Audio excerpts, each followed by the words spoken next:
Okay, we are going to add a job location and a job detail.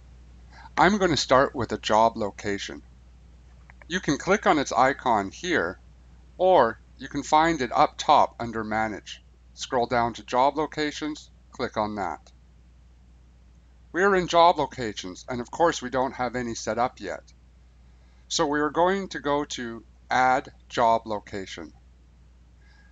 The first thing I want to say here is we're going to be skipping the Supervisor, Client, and Budget fields. They all have their own videos you can watch later. If you don't use or need any of those features, you can just leave them blank and it doesn't affect anything. The first field we are going to fill out is a short name you want to give to each location. I'm going to be calling mine here Home Base. Then, the next one is the contractor rate. This only applies to people who contract out their workers.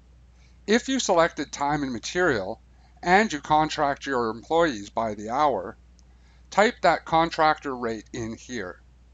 This can override the contractor rate you may have set for each individual employee. So if this particular job has the same set contractor rate for each employee, type that in here and click Override Employee Contractor Rate. We will cover Supervisor in detail in its own video, but a quick overview. You have an employee set that you wish to also play a supervisory role.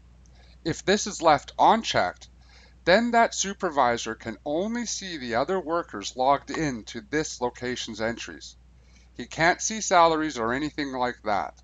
He can just see their daily entries, and if they are checking in on time, doing the right thing, etc. If you check this, then your supervisor can not only see the daily entries for this location, he can also clear the errors employees make. Like a punched in late error, the supervisor can clear that error from the employee's entry. But we will cover this in detail in the supervisor role video. Now, we want to type in the address.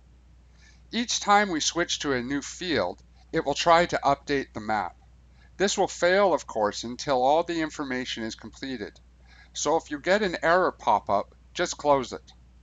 Make sure you enter all the information correctly. Postal code is important here. If I don't know the postal code, I just search the address and I've always been able to figure out a location's postal code. Then hit Submit. If you wish to make sure the map is zeroing in on the correct location, just hit Edit. Now you should see if the map is on the correct location. Okay, let's add some job details.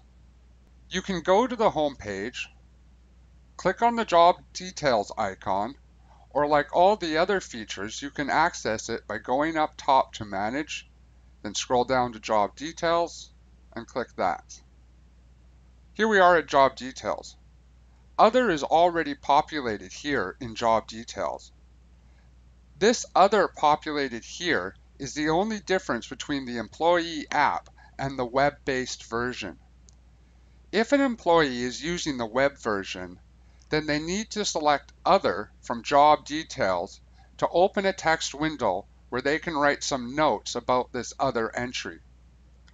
On the app version, an employee can add notes to every entry. We will go over this in more detail in the punching in and out video. For our company, I actually changed this to Odd Jobs.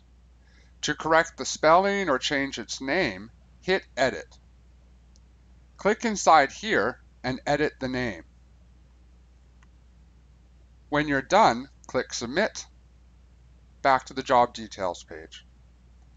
Let's add a new job detail now. Click on Add Detail. Click inside here and enter a new job detail.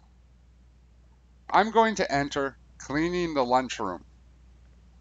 Done that, click Submit. We can see our new job detail now. In our next video, we are going to cover how to get an employee going on TimeTracker.